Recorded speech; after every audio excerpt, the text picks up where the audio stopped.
Greg Shapiro is one of the most interesting critics of our Dutch culture, and he became very famous when he was the voice in Arjan Lubach's movie USA First, Netherlands Second. How does he do it, and what kind of gigs is he into nowadays? I asked him. So Greg, is there a market for fake Donald Trumps?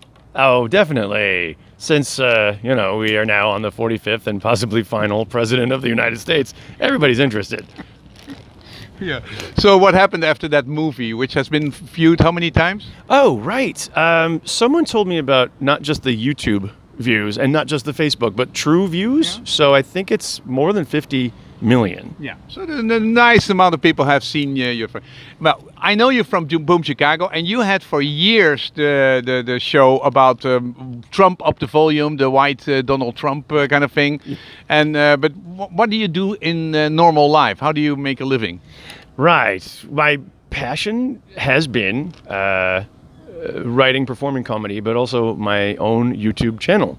I'm trying to make a daily show for the EU.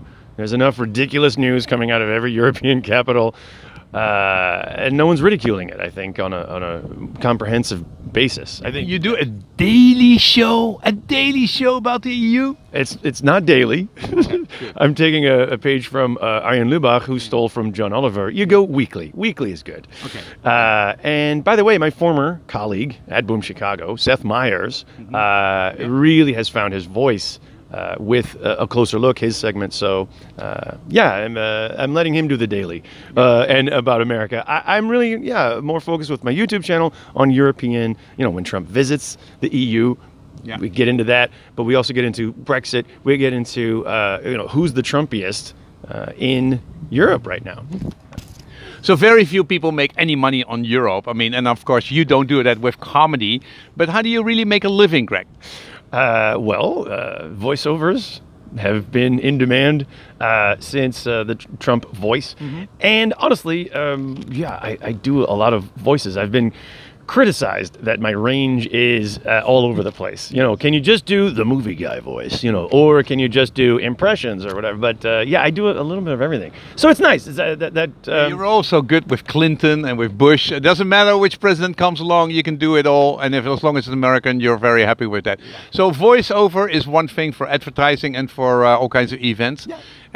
What about other things? Working for companies, because that's normally for comedians the only way to make money. Oh, sure. I mean, a lot of my colleagues in the comedy business will put on a suit and dress up to go do corporate entertainment. But you know, and then I've seen you do that. Well, immediately a lot of my colleagues will take off the suit and go, I feel so dirty. But I kind of enjoy it. And you know, in theory, corporate comedy is like vanilla and selling your soul or whatever, but it's also an opportunity, I think, to speak truth to power, to say the jokes in front of the boss that the employees can't say. And it's kind of about empowerment that way. So yeah, it can be really cool. I quite enjoy that, and it pays really well. Yeah, it just pays the bill, and that you can use to follow your heart and your interest. Hey, shouldn't they? Yeah, of course, I would say the European community should pay you, because you have all these 5,000, 10,000 views on YouTube for the European community, and they never get those kinds of views themselves. But of course, that would take out your soul. How long have you been in Holland now? Yeah, bijna 25 jaar. So yeah, almost 25 years. Yeah. Yeah. You still make fun of us, and we still enjoy it. Hey, where can we learn more about you? Well, there's my website, GregoryShapiro.com. Gregory Shapiro. Yeah. Okay, let's come up with that. And you can just type in Google Greg Shapiro, and you can immediately get there. And your YouTube channel is? YouTube.com/Greg Shapiro. Okay. All right. Check this guy out. He is so much fun on a conference. He was in my conference, the blockchain conference, and I paid you in Bitcoin, right? Why did I agree to be paid in Bitcoin? Just one Bitcoin. Yeah. And when we made the deal, it was how much? €1,000, I think. Yeah, maybe 1,100 or so. Yeah. And how much is it now? I think about 6,000. Yeah. And that is the right amount to pay Greg Shapiro, because he's worth every penny of it. Okay.